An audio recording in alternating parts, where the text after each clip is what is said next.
Airing first on Asheville FM, WSFM LP 103.3 in Asheville, this is The Final Straw Radio, a weekly anarchist and anti-authoritarian radio show broadcasting out of occupied Salagi land in southern Appalachia. We bring you voices and perspectives from projects and struggles all around the world. 690 days. That's how long the tree sit at Yellow Finch Lane has been standing to block the progress of the Mountain Valley Pipeline's proposed 301-mile corridor of pressurized, fracked, liquified natural gas.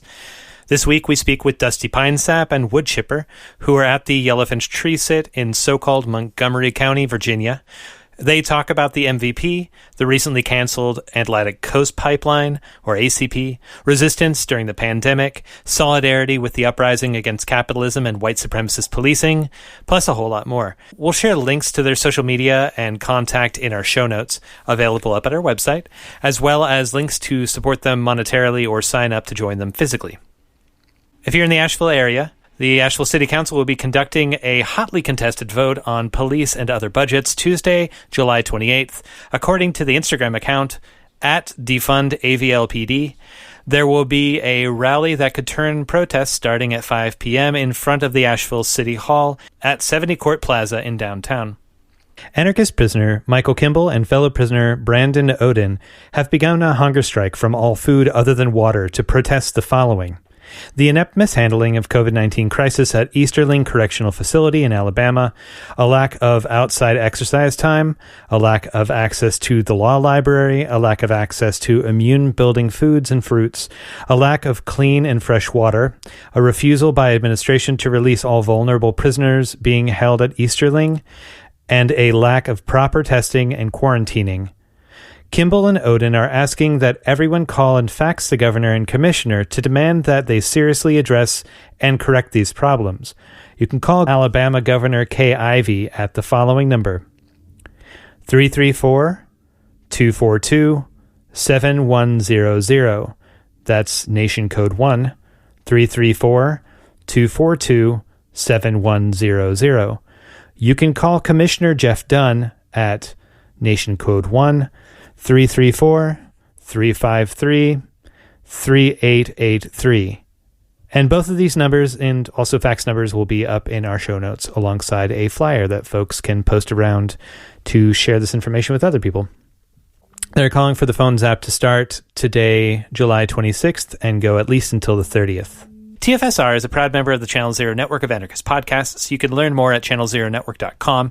Here's a jingle from another member of CZN. What's up, y'all? I'm Pearson, host of Coffee with Comrades. Coffee with Comrades is rooted in militant joy. Our hope is to cultivate a warm and inviting atmosphere, like walking into your favorite coffee shop to sit down with some of your close friends and share a heart-to-heart conversation. New episodes premiere every Tuesday, so be sure to smash that subscribe button wherever you get your podcasts so that you never miss an episode. We are proud to be a part of the Channel Zero network.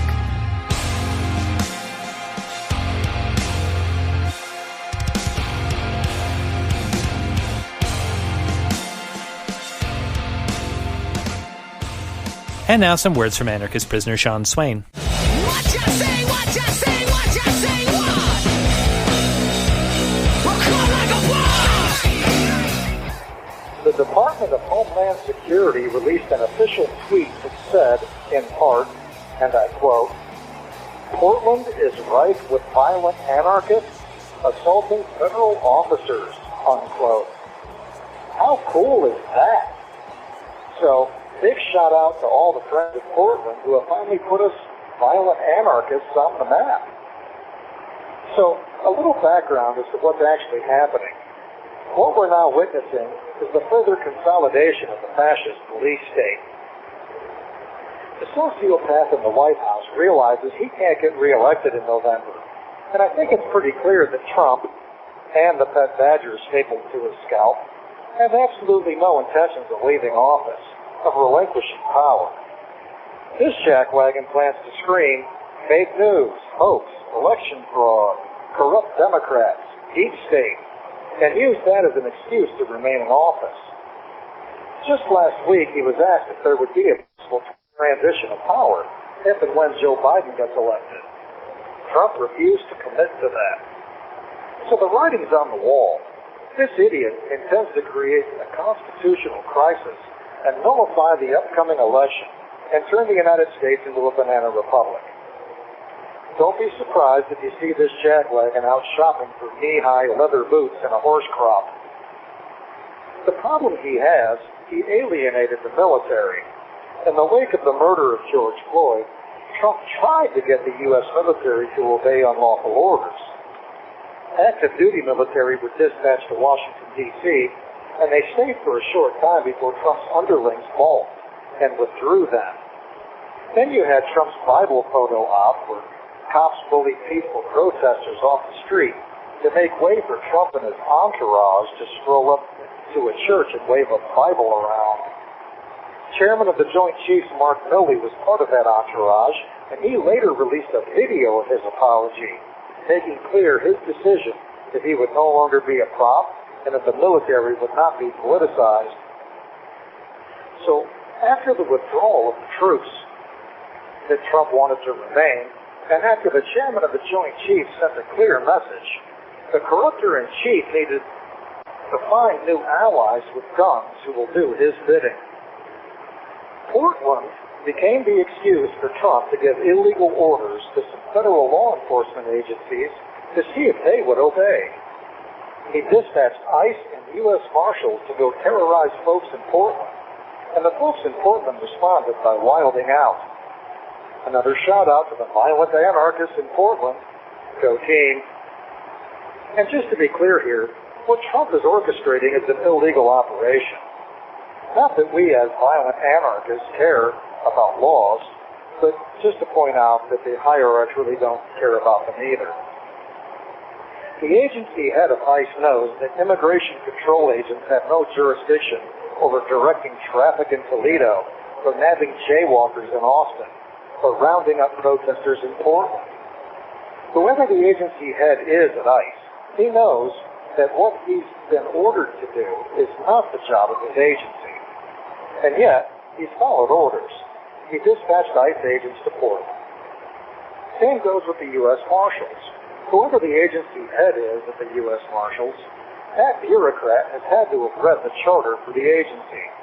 He knows what the U.S. Marshals do and don't do. He knows. He followed the illegal orders anyway. What I'm suggesting here is that Trump is trying to see which of his lackeys he can count on in November to carry out illegal orders.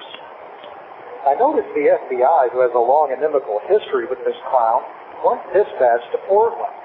It appears that the ATF and the DEA were also absent. I would also propose that the absences of those agencies are just as informative for us as who showed up. And that's the real reason federal agents are important in disappearing protesters into black vans.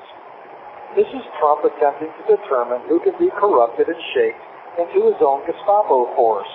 Advanced preparation for his electoral loss this coming November, when he'll call on these loyal agencies to keep him in power. Surprisingly, there has been official pushback. Oregon Attorney General Ellen Rosenblum has filed suit in court challenging Trump's creation of a federal Gestapo and his use of it in Portland without any real legal pretense. The truth is, though, that if Oregon's Attorney General was serious about opposing this, she'd simply order the arrest of federal agents on charges of kidnapping if the agents were not acting with any real legal authority. You can't go snatching people up and tossing them in vans. Marshals and ICE agents aren't agents on the street of Portland. They're just a bunch of armed racist thugs in vans, even under the delusional hierarchs concept of things. Now, I say all that to say this. The fascist police state is not coming. It's here. The latest development of that fascist program is being beta tested in Portland, and the futile paper-flinging responses of state and local hierarchs isn't serious. So it's up to us, the violent anarchists, to respond to the encroachments and invasions. As the federal government plans more excursions in major cities to fight crime, translation, urban areas to round up black people, it falls to us to stop that.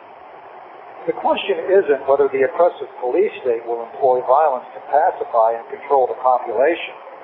And it's not a question of whether counter-violence is necessary. As I've said dozens of times, if political violence isn't the answer, you're asking the wrong question. The only question really remaining is, when? I say the sooner this is undertaken, the sooner it's completed. Gas is cheap, matches are free, guns are everywhere. This is anarchist prisoner Sean Swain, an exile from Ohio with Buckingham Correctional in Dillwyn, Virginia. If you're listening, you are the resistance. You can write to Sean Swain at his latest address at Sean Swain, number 2015638, Buckingham Correctional, P.O. Box 430, Dillwyn, Virginia, 23936. You can find his past writings, recordings of his audio segments, and updates on his case at seanswain.org, or now follow him on Twitter at @SwainRocks. I'm Dustie Pinesap. I go by she, her. I'm at the Yellow Finch Tree Sits, which have been going on for, 670 some days. We passed day 666, which is really the most important thing. And here we are. We're still here. And I'm Woodchipper. I go by she, they pronouns. And, yeah, we're doing well. So lots happened in the last few months around pipelines in the so-called U.S. Could you tell us about the MVP and the folks that are working to resist it? Yeah, I mean, the MVP is similar to the Atlantic Coast Pipeline that just got canceled in that it is a fracked natural gas pipeline. It starts in Wetzel County, West Virginia, sort of northern West Virginia, and it goes down through West Virginia to southwest Virginia, and it goes across the state to Pittsylvania County, where there's an export terminal. There's also a Southgate extension of the Mountain Valley Pipeline that is slated to go through from Pittsylvania County down through North Carolina and out to the coast. But the MVP proper is just this 303-mile long pipeline from West Virginia to Virginia carrying fracked gas. With that extension counted, we're talking about 3 immediate states where it's going to have pressurized liquefied natural gas passing through and potentially endangering the surroundings, right? Yeah, and it being pressurized is very important because the area that this pipeline goes through, especially in the parts of West Virginia and in Southwest Virginia, is very mountainous and has a lot of what's called karst terrain, which can shift. There can be like land shifts that occur and have occurred even along as the pipeline's been constructed.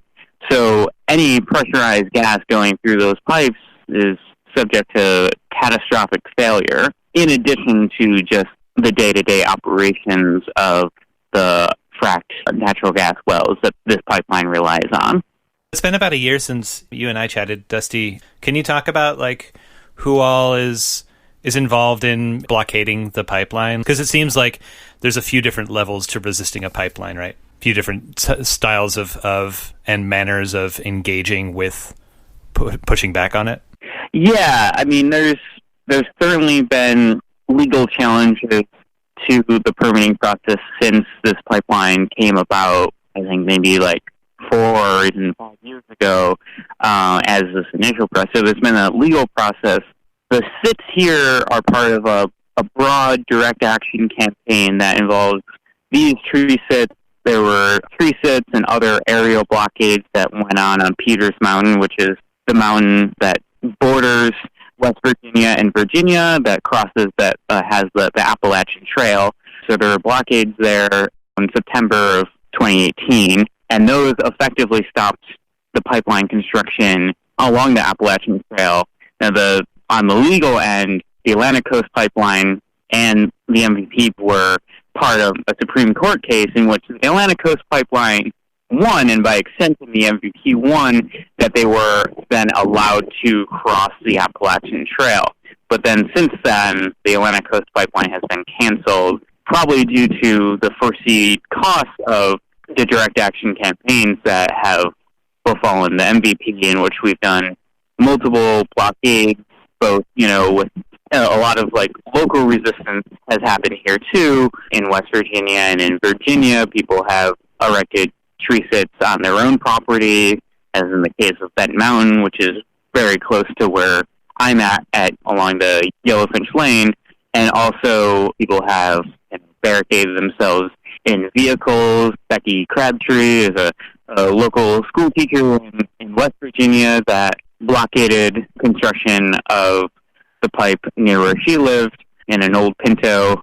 So there's been a lot of direct action campaigns by a variety of people. You know, us here have been here holding it down. By a lot of people who've been involved in like a lot of direct action campaigns, who've been involved in resisting, you know, pipeline construction, you know, Dakota Access Pipeline and other pipelines, and then really fierce local opposition to this pipeline, which I think has really contributed to the strength of this campaign, that so many people are against this pipeline and are acting in many ways, doing direct actions, doing walk-ons, doing like sort of other kind of tactics. So like try to kind of harangue the CEOs and the people making the decisions, and also to try to make it just as difficult as possible for them to complete this pipeline, even when they say how close to being done they are. They claim that they're 90% done, but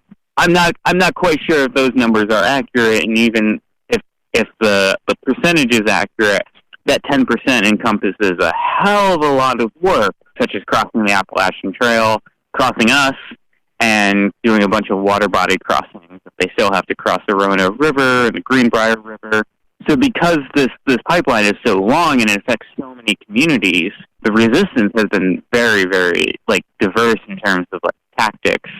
But also, it's just been amazing to see how many people have engaged in doing direct action tactics on a local level. This is the Final Straw Radio, and we're speaking with Dustie Pinesap and Woodchipper, two participants in the Yellow Finch Tree Sit, blocking the Mountain Valley Pipeline's path in so-called Virginia. You mentioned the ACP, and I'd love to come back to that in a minute. There's a revocation of an expedited permit that the Army Corps of Engineers had released to cross waterways known as the Nationwide Permit 12, which the Supreme Court just decided against the revocation, except for in the case of the Keystone XL. But there was a hope, as I imagine, again, this is like a litigation level, but that revoking this permit might actually stop the MVP from crossing the nearly 1,000 streams, rivers, and wetlands that it's slated to cross, including the Roanoke. Can you talk about just like break down quickly what the fear is about it crossing waterways, or what the argument is?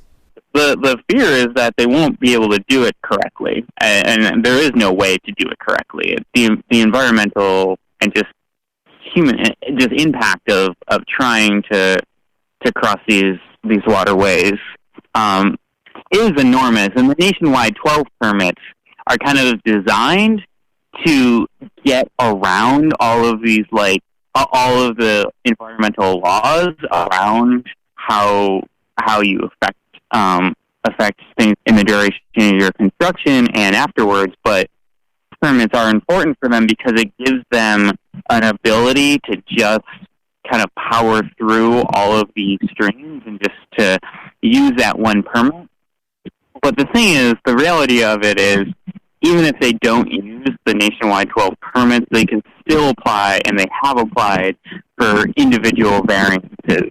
They've moved away from the original proposal for a lot of these water crossings and wetlands crossings, which is what it's called coffer damming, which is where you basically create a dam for half of the river and lay the pipe in, and then you dam the other half of the river and then lay the pipe in. It's smaller waterways for smaller streams, but they've moved away from that and are instead opting to apply for variances to do horizontal directional drilling or direct pipe. Direct pipe is similar to HDD. It's just a method of drilling underneath a waterway or a road and just kind of widening out that hole and then dragging pipe in place. So they're looking to do those kinds of operations, which are which are going to be more expensive and more technical for them. So it's hard to say what effect the Supreme Court decision to allow the nationwide 12 permits are. The MVP still has a stop work order, so they're not allowed to work, and they haven't been working for almost a year on this pipeline. Since we've talked, I feel like last time we talked, they were right here. They were working almost every day, and they were doing a lot of earth moving, a lot of trenching, a lot of laying of pipe, and a lot of backfilling. They haven't done any of those things since August of last year. And it's almost August now, and they said that they were going to start working in July this year. And aside from surveyors, and aside from, some government officials from regulating bodies coming by, they really haven't done that much. But I think they are focusing on trying to get through the legal process, either apply for variances, which do take time because each of those variances require them to submit a lot of paperwork.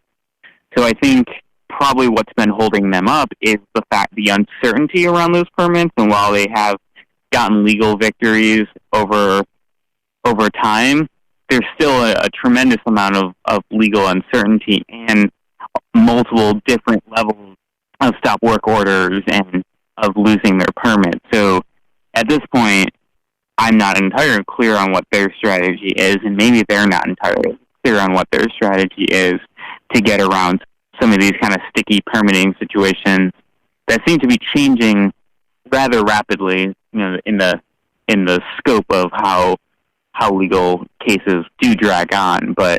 And those permits that they'd be applying for, these permits have expiration dates on them, right? So if you apply for a few and then the things get staggered because of when stuff gets returned or because of challenges to it, then hypothetically it could continue extending the length of the work stoppage until the project we're able to restart. Is that fair? Yeah. There are expirations on some of their permits. I think they're FERC permits, which are on hold right now. I think they're still set to expire in October 2020. Which is coming up, which feels kind of surreal to be talking about October 2020. Yeah. Right now, because considering I've been around here for a while, and we kind of were joking about that, initially of we'll just hold them off till October 2020 when their permits expire. But even in that, they can just reapply, but it still for them doesn't get around the material costliness of building this pipeline. To your understanding of the other side of the difficulties of crossing water, what people are afraid of if there was a leak in a waterway, what the possible impacts to humans and other animals drinking that water, or soil health or plants? Yeah, I think the issue is that it would be a lot for liquefied natural gas. It would be kind of not easily detectable initially, but it would wreak havoc on wildlife and endangered species. Or the Roanoke Clark Parks, the Candy Darter, the Hellbender. There's a lot of wetland and aquatic creatures that would feel the initial brunt of this. And yeah, like you've mentioned, those waterways do go into human circulation, and the cost of cleaning those waterways up so that people can have potable, drinkable water is also a huge challenge, and is going to be the brunt of that, the health effects, and the cost effects of trying to the best extent clear up the water is going to be dumped on the most marginal and the most exposed communities, especially around Roanoke and such, that the cost of any cleanup act that's going to have to happen is going to be borne by largely communities of color in urban areas that really will depend on we all depend on these waterways. But I think that it's important to note that pipelines will fail. It's not a question of if, it's a question of when. and we've seen that time and time again.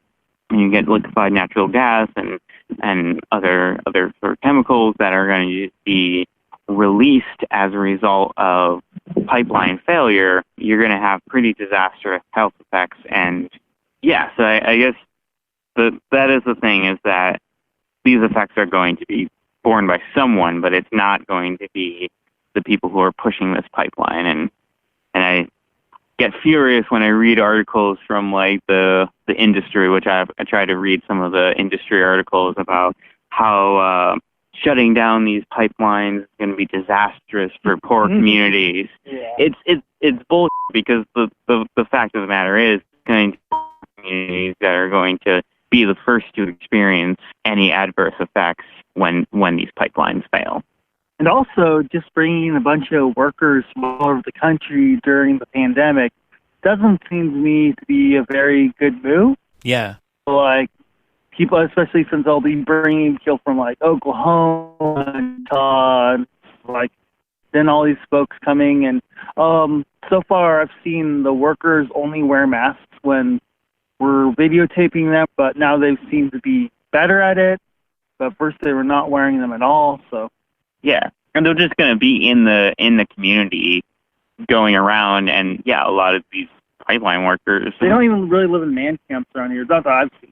Maybe I'm not. Yeah, there are some areas where there's more concentrations, but they're oftentimes like staying in hotels or rental properties, but they're around, and you can tell that they're around because of their license plates from Utah, Oklahoma. Those are sort of more the states that a lot of these pipeliners are coming from. And yeah, we're in the middle of a pandemic, and the second spike, or maybe it was the first spike, we're not quite sure. It's just all yeah. So it really shows where their priorities are. And we can presume that they're probably not taking a 2-week quarantine before, like, participating in the in the pipeline building. No, hell no. I don't believe that for a second.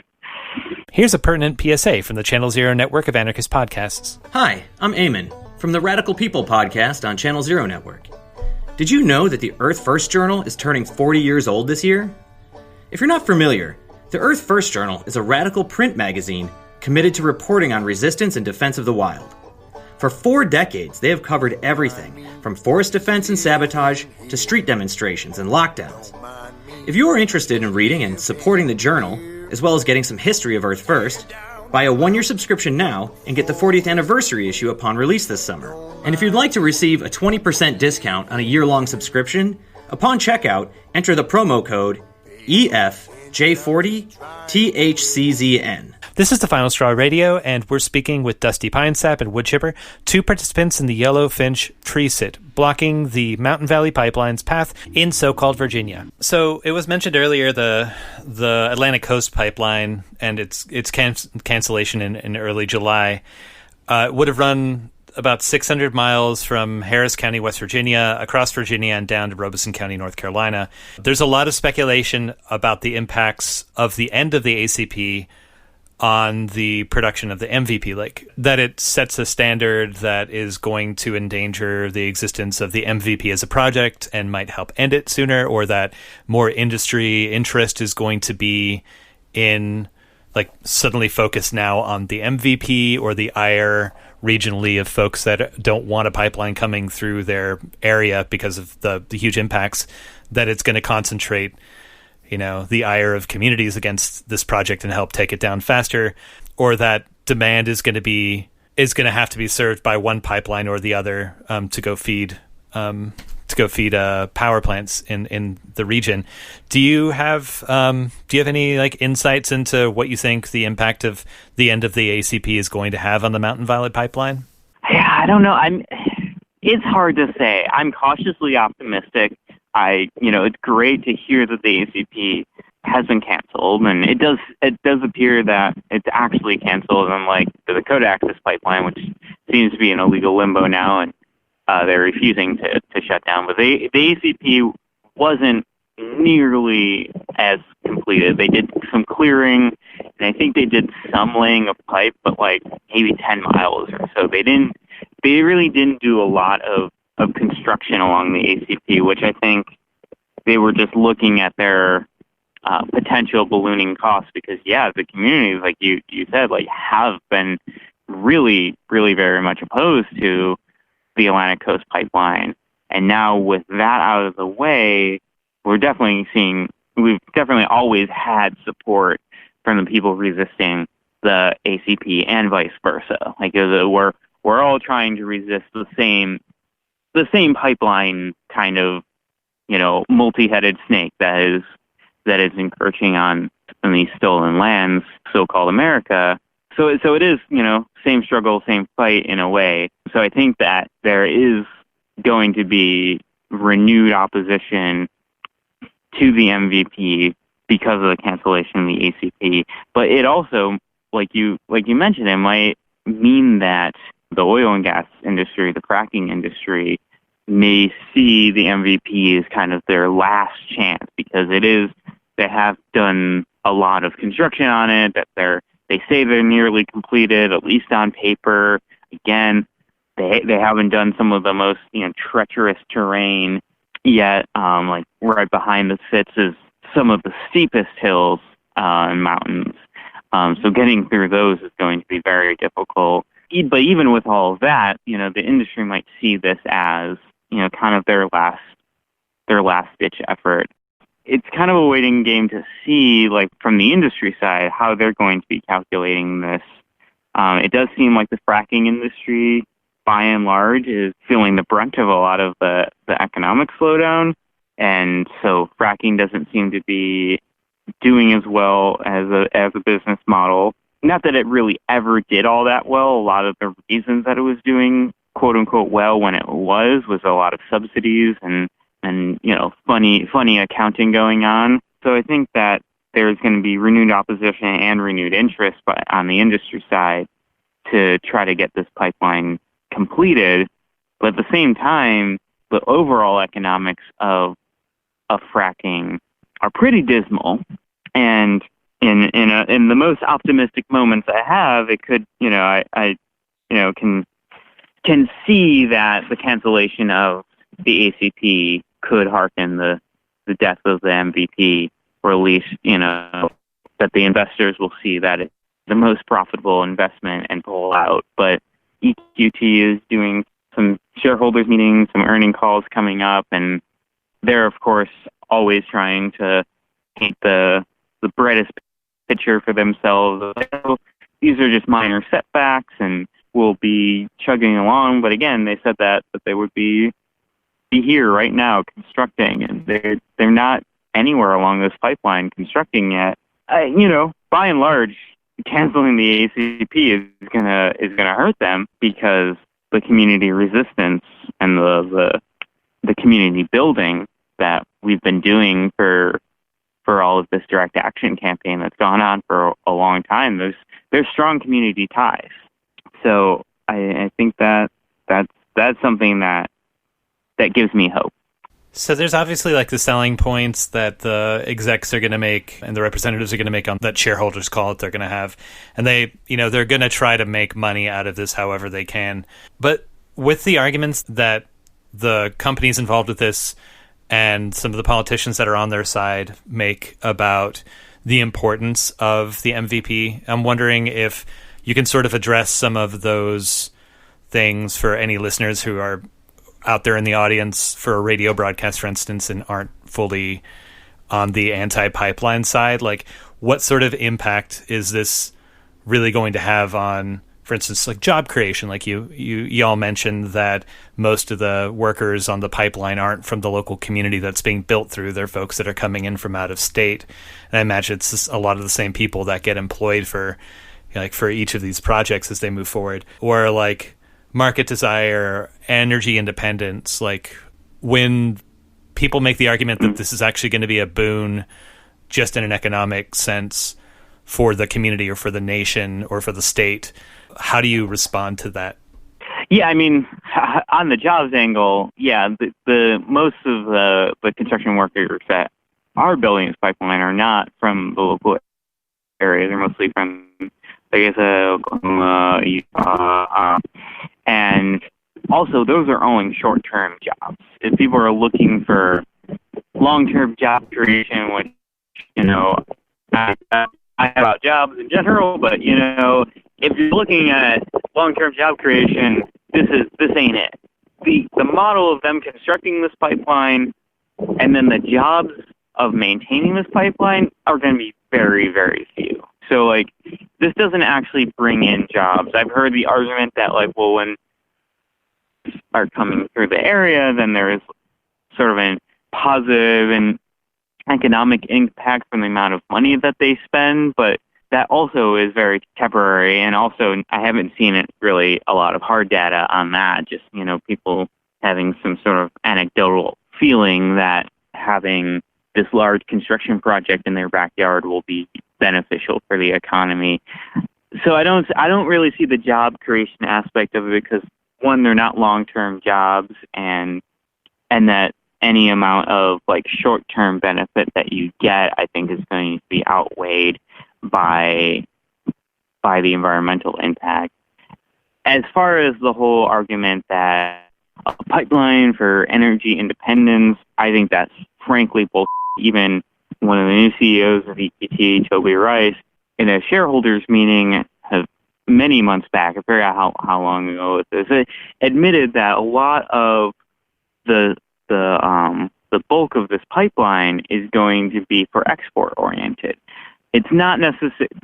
There's a glut in the market as far as propane and natural gas go, and that this pipeline, along with other pipelines, is designed to capture export markets and not to serve domestic markets.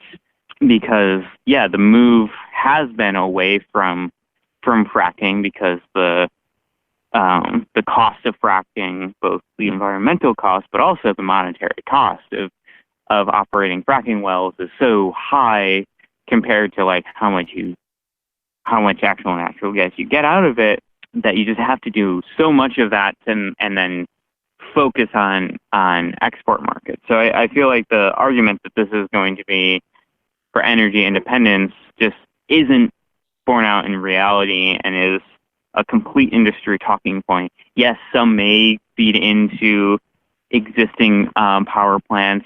Some may end up in tanks of natural gas that are sold domestically. But by and large, the reason that these pipelines are going from where they're going to where they're going is to capture export markets, to get the frack gas in West Virginia out to the coast. And where does it go from the coast? It's going to be going to markets elsewhere. From what I've seen, mostly India and Southeast Asia are major markets. At least this pipeline, at least the MVP, is looking at. So is Germany involved? I thought there was a German, big German shareholder. I'm not sure. Yeah, and I think there are other European markets that America wants to replace Russia as the dominant oil exporter for Europe, because most of Europe does get natural gas from Russia, and there's been sort of attempts to disentangle that. So really, this is about sort of U.S. dominance of foreign oil markets, foreign natural gas markets. They're trying to wedge into the natural gas market, and it's maybe for export in Southeast Asia and in Europe, and maybe very little domestically. But again, really the future of that we want to completely frack and destroy all of nature around us, so that we can, have some good numbers on a spreadsheet. It seems really antithetical to I want to live in. Sacrifice zones. Yeah, can you repeat that term, sacrifice zones? Can you say a little bit about that, and maybe the relationship of the industries that are making these choices with their boards that are going to affect the rest of us? Well, it just seems like a bunch of rich CEOs, shareholders are going to be profiting with a wealth that's beyond comprehension. All is just playing a numbers game at the cost of lives, honestly. This is what they always do, and they can just, the idea of sacrifice zones, that, well, if this blows up, we'll, just sacrifice this area and move on, but at least, we made some money in the process. Like, that's really all they view it as, and it's gross. Mm-hmm. It's grossly negligent, and it's really just a power move. Look at the rates of cancer in, like, Houston, and then the oil fields in Ecuador. It's just, like, so tragic. And it's not the CEOs who are paying the price. Yeah, it seems like they're like they're always kind of expecting that they're about to get caught, or that some new administration or some sort of like regulation's going to come in and stop them from doing what they're doing. So they just kind of have to get it out as soon as possible, I imagine, because if there's a glut on the market at the moment, besides like any sort of like national strategy to undermine Russia's production and export of, I guess, like Arctic gas. Yeah, and because of that, like, there's all sorts of conspiracies about who we are as pipeline resistors, and I've heard pipeliners say that you're probably just funded by Russia, or Soros or whoever, but like it's bigger than that. The problem is they can't see beyond that. They can't see beyond their own like sort of idea of like national interest and capitalist accumulation. Like that's all they think about. So when they see people just rising up and resisting this pipeline, they're flabbergasted. They don't know what popular resistance is, so they can't conceive of it outside of saying like, oh, you must be some Russian plant, or you're operatives of the Democratic Party, you're this or that, or a rival pipeline company. That was the weirdest one. Apparently we're being paid by Dominion. Like it makes no sense, but like they always have to look for, I think a lot of at least the far right has to look for some sort of explanation of why there's massive resistance. I mean, you're seeing that with the uprisings that are going on in every city, in every major city, in every state across this country. People are rising up against police brutality, against police, abolish all police. And this isn't a new sentiment. The thing is, if you've been paying attention, it's always been there. It's been there for many, many years. Points of uprising have been happening, be they uprisings against extractive industry or uprisings against the police state apparatus. And there's always then the conspiracy theories that go around about like, who must be behind all of this resistance. The simplest answer is that people are pissed. Mm-hmm. People aren't going to take it anymore, and people are rising up and organizing, and it doesn't look like they expect it to look. So they're trying to point fingers anywhere. But yeah, it's larger than their small world. Yeah, people have been reading too many Kanye lyrics, I think. Yeah, and also like just a lot like the law of Black Lives Matter protests, like, and then anti-fascist movement. You see a lot of far-right folks just rehashing old anti-Semitic conspiracy theories. And it's honestly, anti-Semitism goes into an anti-blackness, but then you've also got just colonial imperialism has to justify itself, and it has to pretend it's not some movement for the elite by dismissing popular movements and uprisings by saying, oh, wonder what we're at. They just, when obviously the ones who have the wealthy and the interests of the elite on their side are the fossil fuel industry and those in favor of a police state, of the prison industrial complex. Well, as representatives of Green Antifa, can you talk about the Trump administration's... Sorry, I haven't heard that term in a while, and I thought I'd just throw it in there, but... No, it's great. Yeah. Okay, we prefer the term Plantifa. Plantifa. If you appreciate the work that we do here at The Final Straw and want to give back, here are a few ways that you can support our work. If you want to support our work monetarily, we can accept one-time donations via Venmo, one-time or recurring donations via PayPal, or recurring donations via LibrePay.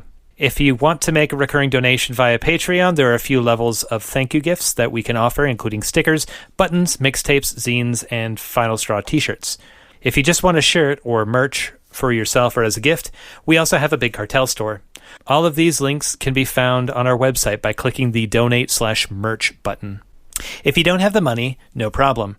You can support us for free by rating us on iTunes, by sharing our episodes on social media. We're up on Mastodon, Facebook, YouTube, Twitter, and Instagram, but honestly, social media is crap and we should all just really abandon it. Or you could just tell folks about an episode you especially liked and share it around. We can always use transcriptions and translations of our episodes in order to help spread our guest stories. So picking up an episode that you especially like and sending us the script is lovely support, and we can turn it into a zine or get it into the screens of other people. You can also just reach out to us and give us feedback or suggest a show topic. Our contact info is up at our website and will be mentioned at the end of this episode. Finally, a great way to help us is to contact a local community or college radio station and suggest that they air us on a regular. Our show is available for free in a 58-minute FCC-friendly version each Sunday by 5 p.m. Eastern Time, online at archive.org and AudioPort for those stations that carry Pacifica radio content. You can learn more by visiting the radio broadcasting link up on our website, where we list out stations and times that we already air in 11 cities around the so-called U.S., and they have more details of how you can pitch us to a local radio station. Thanks so much. Stay safe and dangerous. This is the Final Straw Radio, and we're speaking with Dustie Pinesap and Woodchipper, two participants in the Yellow Finch Tree Sit, blocking the Mountain Valley Pipeline's path in so-called Virginia. Well, so the Trump administration, speaking of conspiracy theories, has been constantly and increasingly rolling back regulation, like especially during, which has been like ramping up. I probably would have been ramping up anyway, but ramping up during the pandemic while people's attention are on a lot of different things. And as like weak in a lot of ways and short-sighted as some of that oversight is going to be, it's still going to be like pretty industry positive. It seems to have really, it's further endangering human and non-human populations' ability to have access to clean water, air, and soil. Have you seen the administration's choices actually changing the way that pipelines have been addressed or going through in your resistance to it? I mean, it sounds like the no-stop order for the last year hasn't made a big impact, but there was the prior 2 years of Trump's administration before that. Yeah, I mean, so it is interesting because there's such a patchwork of regulations of state regulations, local and federal, and it definitely is true that the Trump administration has been trying to roll back federal environmental protections in just kind of the everyday way that the regulatory bodies like the DEQ, the Department of Environmental Quality, FERC, the Federal Environmental Regulatory Commission, just kind of have this perfunctory interaction with a lot of the people who've been resisting this pipeline, especially locals who have taken more like legal strategies against the pipeline and trying to put pressure on these regulatory bodies to try to do some amount of regulation. Albeit, you're right that most of these regulatory bodies, by their very nature, are going to be pro-industry. So we can only expect very little to next to nothing to them.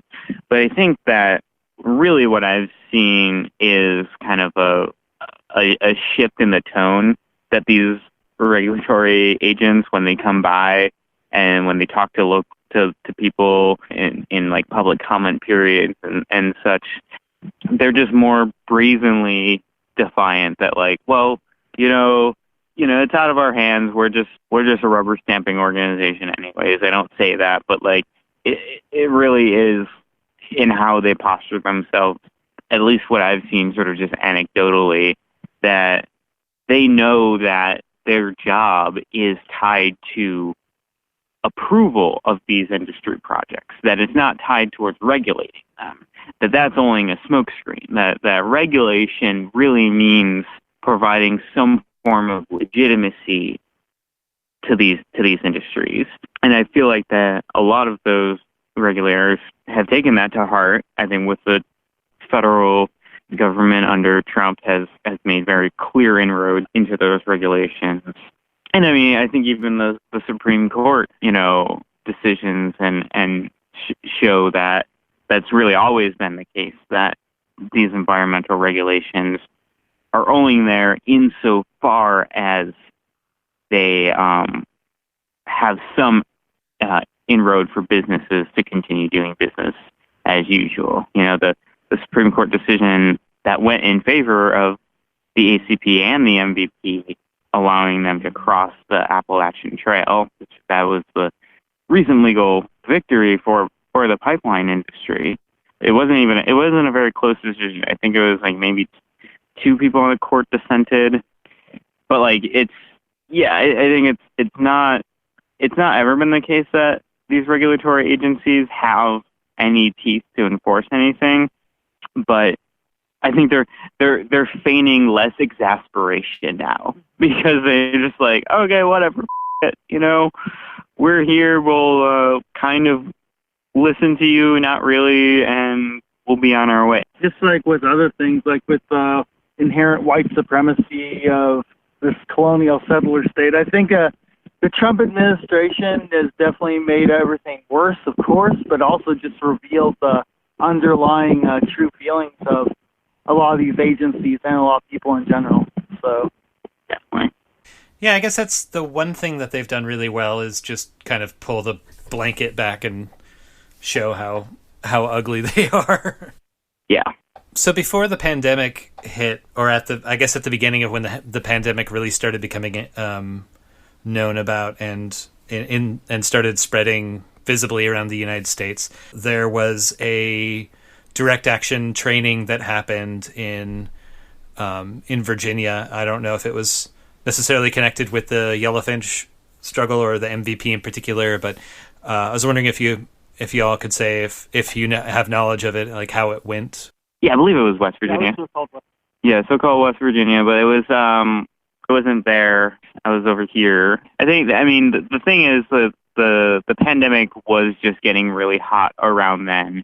And from what I heard, that there was a lot of energy around doing direct action kind of up until the pandemic hit, and there was a lot of uncertainty about whether the tactics that we were talking about, blockading, locking down, those kinds of things, whether people wanted to engage in those tactics as a pandemic was going on.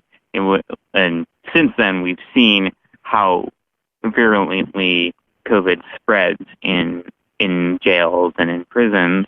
So I think that was maybe a rather large consideration for that convergence. So I think it was definitely, from people I've talked to, that there is a lot of positive connections made between people who have been resisting extractive industry, for 500 years or more. And I think those connections between individuals were really great. I think that particular convergence maybe just happened at a really unfortunate time. There was an action that did happen that was a solidarity action with at the TC Energy building in Charleston, West Virginia, I believe it was in Charleston. And TC Energy is formerly known as TransCanada. So I was at that camp, and it's gotta be honest with you, there was a lot of good connections made. No, that was very true, and I think a lot of folks got some very vital skills there, and I think that you definitely wouldn't call it a failure.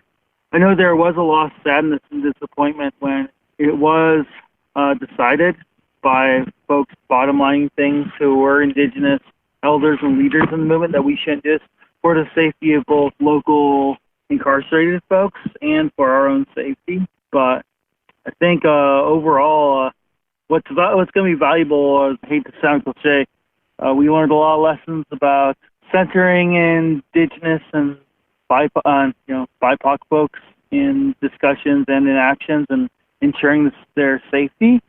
And then I think that just we also saw how far in some areas our communities and movements need to go. Since you did bring up the uprisings happening around the country against police brutality, against white supremacy, I was going to ask, and you've kind of addressed this a little bit, like discussions around what pipeline blockades might look like during the pandemic in a way that doesn't endanger folks, especially folks that are under most threat of impact, whether because of systemic racism, the overlap with capitalism, and so on. It seems like the uprising has, it's like really standardized the use of masks. All these people that used to yell at me during protests over the years, like show your face, whatever, are totally happy to wear a mask now. So I think Plantifa has won that one. Honestly, it's great. Yeah, but beside, like, do you see other ways that the pandemic and the general uprising like have contributed to other differences in the ways that people have thought about ecological defense? And do you think that, I guess the quick answer is probably going to be no. Eco-defense is not large enough topic in discussion considering the rate of ecocide going on. But I'm wondering if you could say a few words about shifts in tactics and strategies relating to the pandemic. Also, how discourse around defending our life net, around us, the ecology and our environment that we're a part of, like how that's shifted during the pandemic.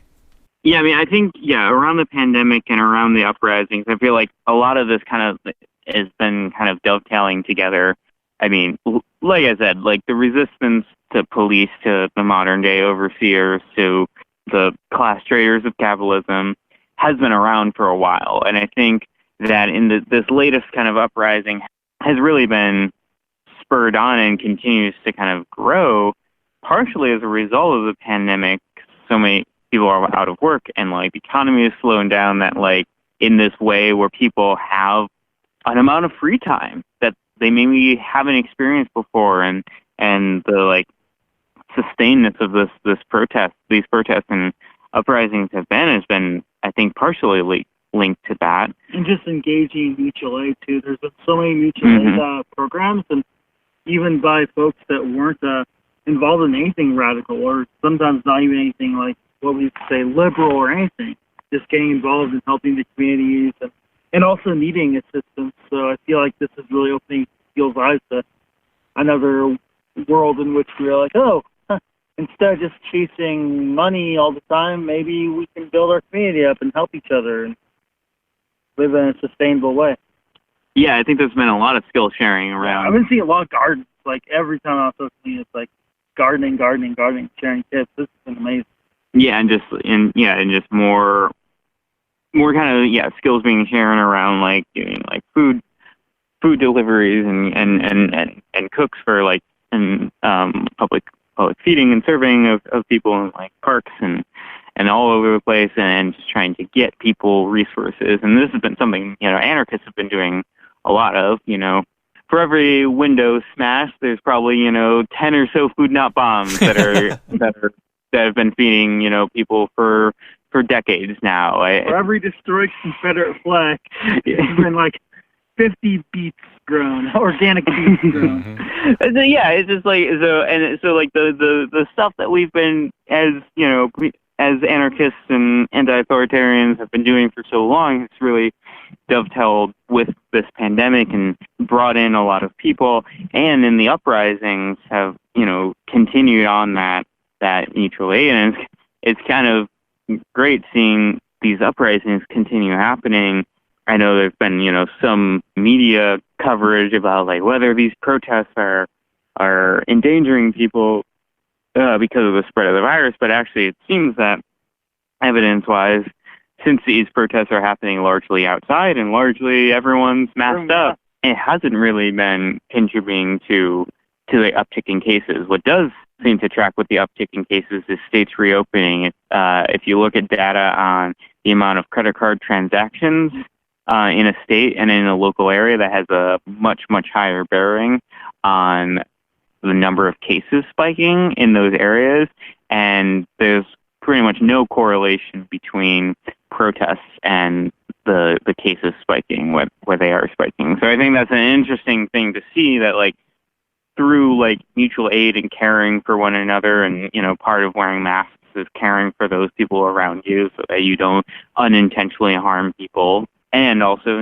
has dovetailed really nicely with like the existing tactics against police that have been being used for a long time, for decades now, and in these times, it's been really interesting to see the sustainability of these protests and how people are really sharing tools and sharing knowledge about how to keep each other safe, keep each other fed, and kind of bring back in the environmental or eco side, as you mentioned. That I do see that is part of a broader conversation, because I think people are, because of this pandemic and these uprisings, are kind of seeing that we don't want to go back to business as usual. We don't want to go back to the way things were. That's what the Democrats want. They want, that's what Joe Biden wants. They want just a return to normal. But people are realizing that normal wasn't normal. It wasn't good, and it didn't work for people. And that normal was killing us, killing the planet.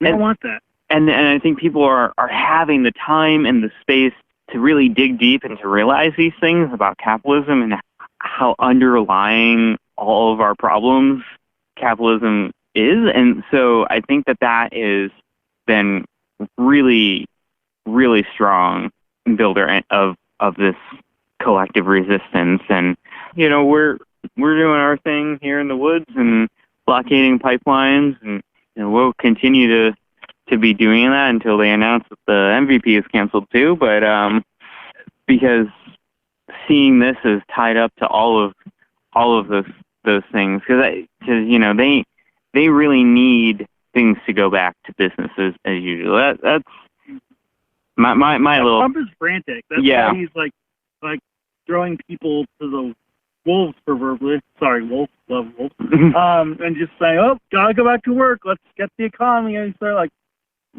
because his ass is fucking fried if you can't get the economy back on track before November. Yeah, exactly. So there's so much going on that's this pandemic has been, I don't want to downplay how terribly it's affected people and how many people are dying, but I think people are dying because people are being forced to work, people are being forced to live in this world. People are being evicted right now. Capitalism in America is a gigantic death cult at this point. It is fetishizing death in the face of trying to make us work ourselves to death. And I think that there has been this moment of clarity that people have been experiencing through these events, through their uprisings and the pandemic, that tell people it's not the way that the world has to work. And I think that's powerful. Trump wants kids to go to school and doesn't care about how it's going to affect them, because that's the model. You need to get kids into school so that they be pushed into the job market, so they can be productive workers. But I think the real thing that they're looking at and they're terrified of is what if schools don't return and all of these young people have the time to think about, well, the world that I've been given is awful. I mean, that's what I was thinking when I was, in high school and coming out into the world and seeing how fucked up everything was. And I think this is just more of that. And I think especially young people are seeing that the world that the government, that the capitalists want for them is going to kill them. And I think that the acuteness of how it's going to kill them is far more prescient at this time. That I think the Trump administration is terrified of the prospect of kids not going back to school, and maybe they'll continue to rise up. I think that's a wonderful thing. Mm-hmm. You mentioned evictions. That's an element of the economic slowdown and the pandemic and people literally not being able to go back to their jobs in a lot of instances because so many parts of the economy have shut down. People can't pay rent. Stimulus was a one-time thing so far. The PUA, or the pandemic unemployment assistance, is about to end. The federal $600 per week for the people that were lucky enough to get on unemployment. But tons of people, whether it be because they worked in parts of the economy that are not regulated, people doing sex work, people who are undocumented, people who work under the table, all sorts of folks that or who didn't have a job for long enough or formerly were incarcerated. All sorts of different people are affected by this, and you see state after state is allowing the expiration of their blocks on evictions. So now the police, or the sheriffs, I guess, in most cases, are going and engaging these backed up court filings for evictions. Back in April, I think it was something like a third of renters in the country did not actually pay rent for that month. It's either April or May. The things that you all do seem very pertinent when thinking about how we could be talking through and acting towards stopping evictions, in terms of blockades, in terms of focusing attention on specific shareholders or investors or property management companies and the people who do that, going and doing home demos, but also like blockades, like functional blockades that still allow for the in and out of food and other required things. Yeah, do you have any thoughts on that, or how someone might gather the skills to apply it towards that end?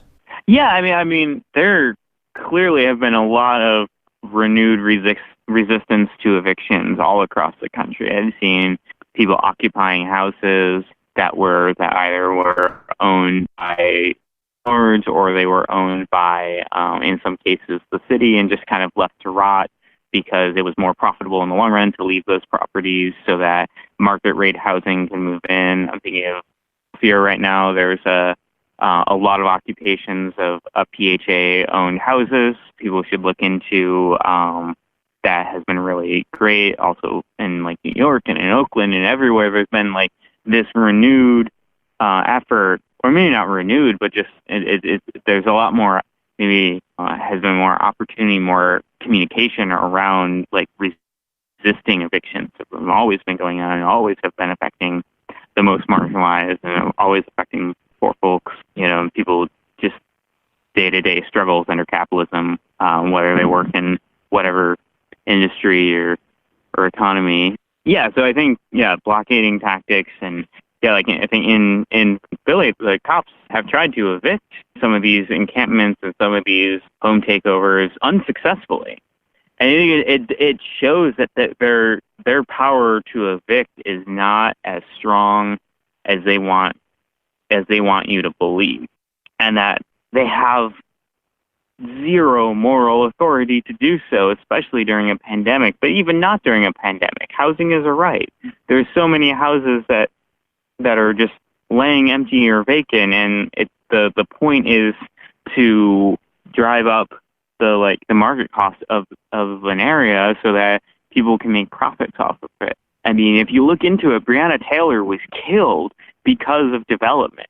That the no-knock warrant that was served on Breonna Taylor was directly a direct result of local intimidation tactics against poor people in the area that were standing in the way, as they would say, of redevelopment efforts.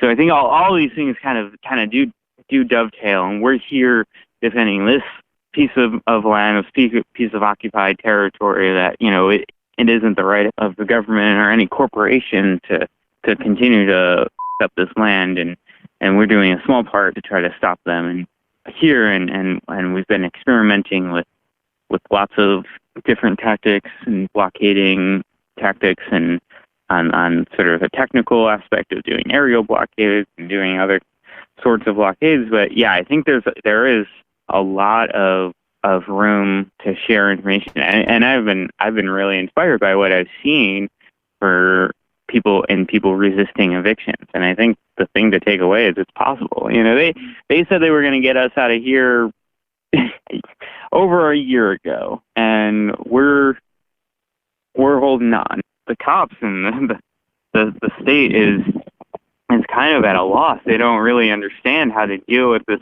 kind of level of sustained uprising. And because we have mutual aid, because we have community on our side, we're going to win, because that is the lifeblood that we're looking to fight and looking to preserve. And for them, it's a paycheck. You know, for them, it's a job. For us, it's life. I think to put federal troops into U.S. cities is kind of a sign of weakness. He has to. He's seen he has to do this because the local cops are f***ing strained. They are not doing well. A lot of, like, I was hearing, like, Richmond, like, they've gone, like, halfway through their budget already for like overtime, or maybe even more than that.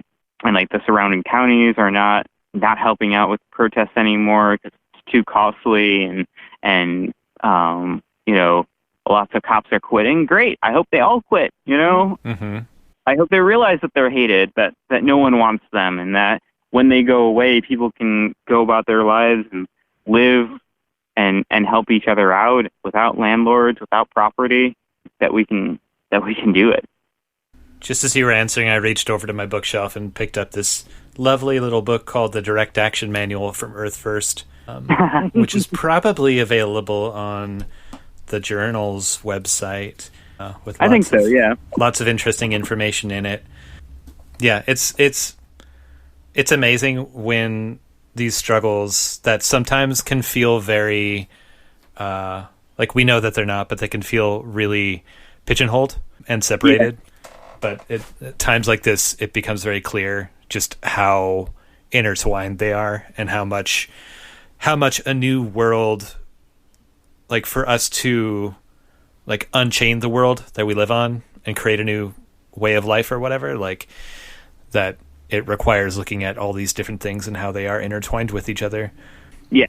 Dusty and Woodchipper, was there anything that we haven't talked about, or that I didn't ask about, that you wanted to talk about? I guess I would say that, while we were talking this interview, that there's not a lot going on here right now. We do expect that they will try to work on this pipeline, and that we do invite people to come here to stay, or especially we are, you know, trying to be as aware and safe as possible, being around each other as with COVID. But that being said, you know, us being outside is actually pretty helpful. And, you know, if we're outside and we're masked up, we can easily protect each other and keep each other safe. So while it may seem weird in a pandemic to, you know, say, like, come on down to the blockade, we really love to see people come through for amounts of time. Obviously, longer is better. People can quarantine before they come here. But if people want to get more information, you can message Appalachians Against Pipelines at Proton Mail, or there's a bit.ly link, bit.ly/AAP intake form, and there people can fill out a form, and we'll ask questions about people's exposure risk levels and everything like that. But we are trying to, you know, be as diligent as possible in maintaining this blockade, that we're maintaining it safely for everyone involved. So really not much going on right now as far as construction goes, but I do think, like, to your earlier question, the industry is going to see this as kind of their last-ditch effort to, like, get this pipeline in. So it's definitely not over yet. The ACP is an amazing win, and I hope it stays dead. And I hope it doesn't, you know, become a zombie pipeline that comes back up again. But I think because of that, being very diligent about this pipeline, it'll be helpful. So if people want to get more information. I know it's during a pandemic, but you know, it's also an amazing place to stay, and, you know, you don't got to pay rent here. And they'll try to evict us, but, you know, we'll show them eviction resistance. I was going to ask if there are other ways for folks to help from a distance. Are you collecting donations for just the sustenance of the blockade? Yeah, there's a bit.ly link of support MVP resistance that people can go to.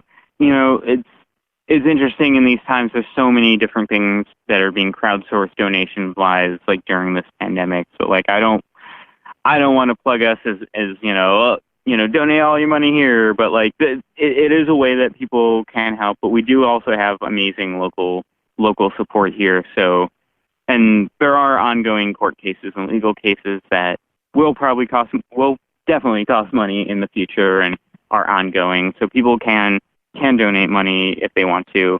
I think also spreading the word about the reality of some of these things. Like, I know people can kind of get complacent, like I was saying, like with hope the ACP stays dead, and the Dakota Access Pipeline seems like maybe it's actually not going to get shut down because the company is refusing to shut down, and now the Court of Appeals said that it's okay for the oil to keep flowing. So it seems that like a lot of the times these things get kind of blown out of proportion, and We're so eager for wins. because we're so desperate for wins that when one happens, we're like, all right, scratch that one off the list. But I think knowing that these companies are taking advantage of the full facts of the mass media misinformation that's going on, I think podcasts like yours and frontline movement sources are really great spaces to do that. And I think a way to help is to continue to spread that information that not all is as it appears.